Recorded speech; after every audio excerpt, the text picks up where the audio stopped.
আসসালামু আলাইকুম ভিউয়ার্স, প্রথমেই জানিয়ে দেব এক্সক্লুসিভ রিপোর্ট। এবার জানতে পারবেন মাহফুজ হচ্ছে ভারতের গুপ্তচর, এমনটা দাবি করেছে জামায়াতের এই পরোয়ার।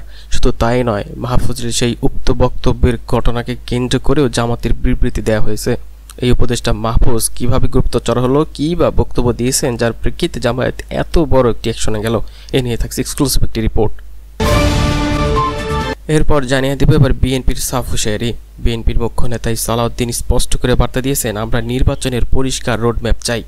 বিএনপি সংস্কার কমিশনের প্রস্তাব পর্যালোচনা করে মতামত দেবে। সে সাথে ডিসেম্বরে নির্বাচন নিয়ে এখনও সংশয় বিএনপি।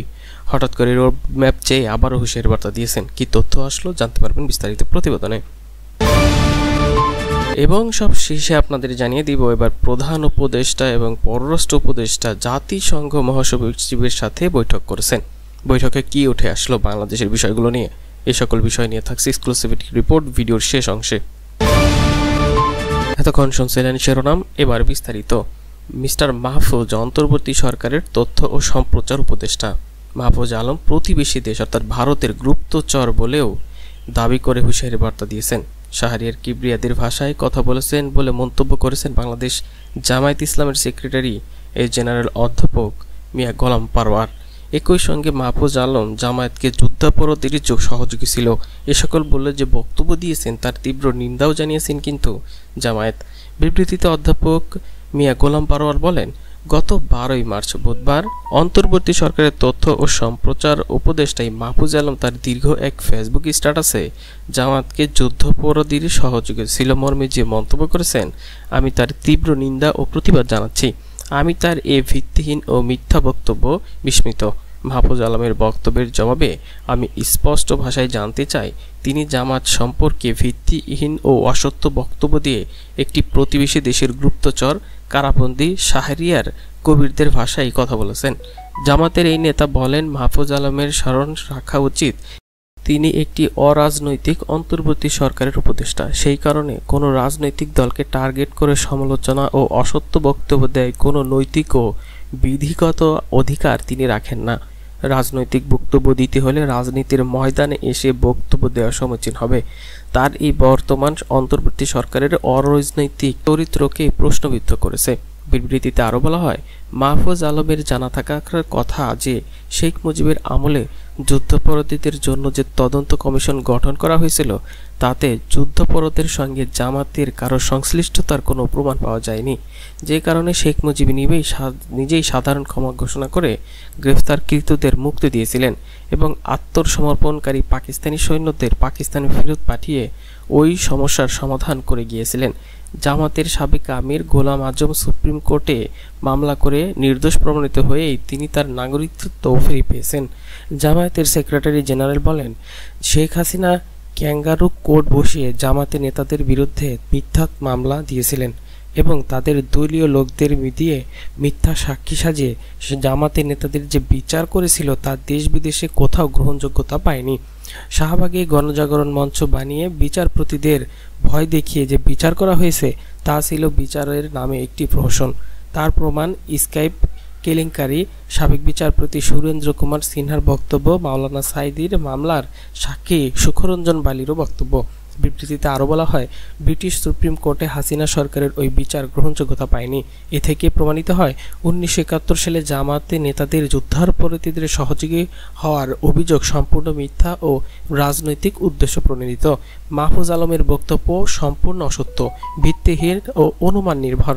তবে তার এই বক্তব্যের কোনো রাজনৈতিক অসৎ অভিপ্রায় থেকে বা কোনো অপশক্তির ইন্ধনে তাদের এজেন্ডা বাস্তবায়নের অপরিণদর্শন আকাঙ্ক্ষা থেকেও হতে পারে বলেও দেশবাসী মনে করেন।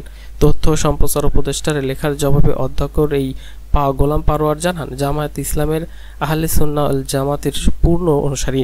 জামাতের আকিদার বিষয়ে প্রশ্ন তোলা সম্পূর্ণ অবান্তর ও এখতিয়ার বহির্ভূত। শেষে বলেন, বাংলাদেশ 2025 সাল পর্যন্ত বিভিন্ন ইস্যুতে ঐক্যবদ্ধভাবেও আন্দোলন করে আসছে। বিবৃতির পর উপদেষ্টা মাহফুজ আলমের মনের বিভ্রান্তি দূর হবে এবং তার ভিত্তিহীন ও মিথ্যা বক্তব্যের জন্য তিনি দুঃখ প্রকাশ করবেন এবং ভবিষ্যতে জামায়াত সম্পর্কে এ ধরনের বক্তব্য দেয়া থেকে বিরত থাকবেন বলে আশা ব্যক্ত করেন এই জামাত।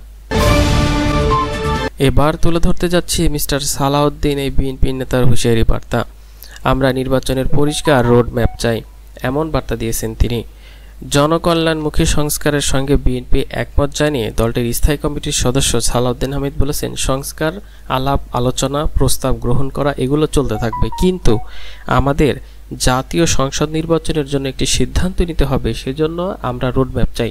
অন্তর্বর্তী সরকারকে বলবো, জনগণের চাহিদা অনুযায়ী খুব শিগগিরই জাতীয় সংসদ নির্বাচনের পরিষ্কার রোডম্যাপ ঘোষণা করুন।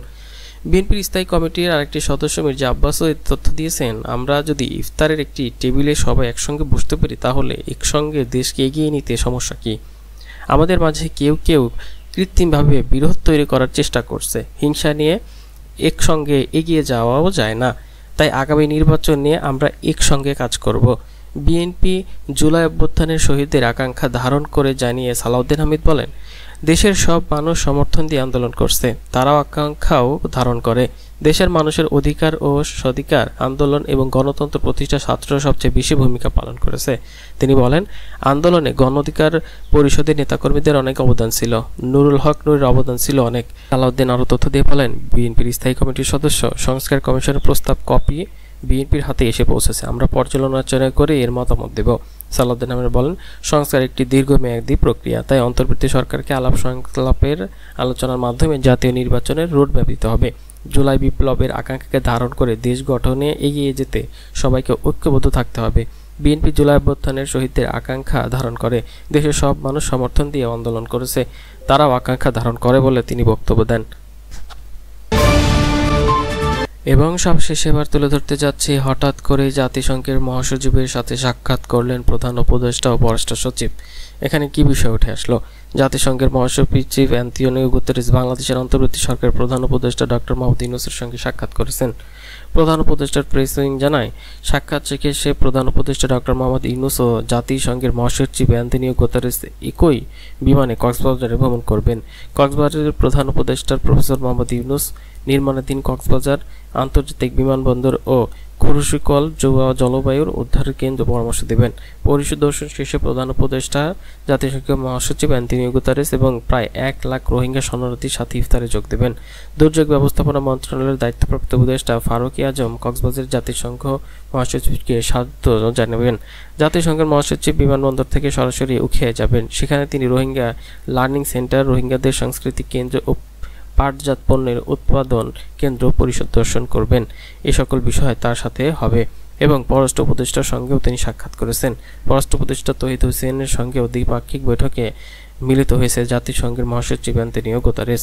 বর্তমান বাংলাদেশের সংকট, রোহিঙ্গা ইস্যু সমাধান সহ আরও নানা বিষয় আলোচনা হবে, যেখানে উঠে আসবে রোহিঙ্গা প্রত্যাবর্তনের বিষয়টি। মিয়ানমারে কীভাবে তাদের ফেরানো যায় সেই বিষয়গুলো নিয়েও কিন্তু আলোচনা করা হবে। বিশেষ করে বাংলাদেশের যে বর্তমান কিছু সংকট আছে সেই বিষয়গুলো নিয়েও তাদের সাথে আলোচনা করা হবে। এই আলোচনার মাধ্যমে বাংলাদেশ পরবর্তীতে কোন দিকে যাবে এবং তাদের আসল কোথায় গন্তব্য সেই বিষয়গুলো ফুটে উঠবে। অ্যান্টোনিও গুতেরেস হয়তো বাংলাদেশের পক্ষে থাকবেন কি থাকবে না তার ব্যক্তিগত বিষয়, তবে তাকে ইমপ্রেস করার প্রধান কাজটাই হচ্ছে প্রধান উপদেষ্টার। আশা করি প্রধান উপদেষ্টা এখান থেকে সফল হবেন এবং বাংলাদেশের জন্য ভালো কিছু নিয়ে আসবেন, যার মাধ্যমে দেশ উন্নত হবে এবং আরও ভালো কিছু অনুদানও পাওয়া যাবে। এই বিষয়গুলো হয়তো ঘটবে।